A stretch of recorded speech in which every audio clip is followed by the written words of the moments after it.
Hi everyone, welcome back to Corporate Decoder. Today we're diving into a filing that might seem dull on the surface, but trust me, there's some interesting stuff bubbling underneath. It's like when you order a plain looking dish and it turns out to be surprisingly delicious or surprisingly bad. We're going to find out which one this is. Today we're looking at the ODP Corporation's 8K report, their report about the votes from their annual meeting. We'll see who got elected to the board, what the shareholders thought about executive pay, and a couple of other important decisions made at the meeting. Before we get started, if you appreciate getting straight insights from corporate documents, make sure you're subscribed. We also have a Discord community linked in the description below. Come join us. So on May 1, 2025, the ODP Corporation held its annual meeting. It's like a company family reunion. But instead of awkward small talk, there are votes that can significantly impact the company.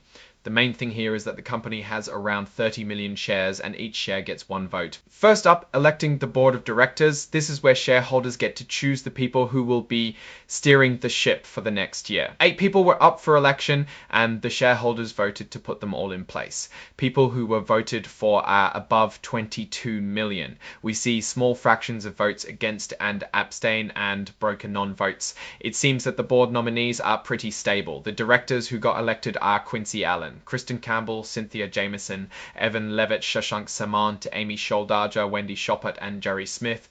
So a full team is ready to lead the ODP Corporation. Next, the shareholders voted on who would be the company's independent accounting firm. It's like choosing your referee, but for finances. The company picked Deloitte & Touche LL, and the shareholders agreed with over 26 million votes for and only about 1 million votes against. So it's confirmed Deloitte will keep auditing ODP's books. Then there was a vote about how much the company's top executives get paid. It's an advisory vote, meaning the board doesn't have to listen, but it's a way for shareholders to voice their opinion on executive pay. The votes for were above 18 million and votes against were almost 7 million. This shows a lower level of satisfaction among the shareholders compared to the other votes. I can see people getting upset when executives are getting huge bonuses while the company isn't doing so well, but at least there isn't any big outrage. The shareholders are mostly okay with the executives' compensations. Another important point is the vote to approve an amendment to the company's certificate of incorporation. This amendment would protect company officers from certain lawsuits. Over 21 million votes for almost 3.5 million against. So the amendment passed, which is a pretty solid win for the company's officers. This kind of protection can attract talented people to leadership positions. Finally, there was a proposal to change the company's long-term incentive plan, but it was pulled before the meeting, so no vote happened. Sometimes companies withdraw proposals because they realize they won't get enough support, or they decide to change the proposal and bring it back later. Now, looking at all of this, what can we say about the ODP Corporation? Well, the company seems pretty stable. The board elections went smoothly and the shareholders approved the accounting firm. The vote on executive compensation was a bit more divided, which could be a sign of some unhappiness.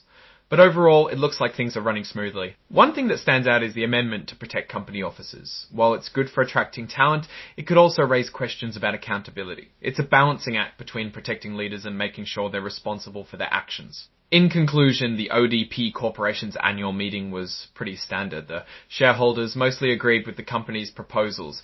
The biggest point of discussion might be the executive compensation and the officer protection amendment, but overall the company seems to be on a steady course. Alright, that's our breakdown of ODP's latest filing. What's your take on these votes and what they signal for the company's future? Drop your thoughts in the comments. If this analysis was valuable, hitting that like button really helps, and subscribe for more deep dives. Don't forget to check out the Discord in the description. Thanks for watching. See you next time.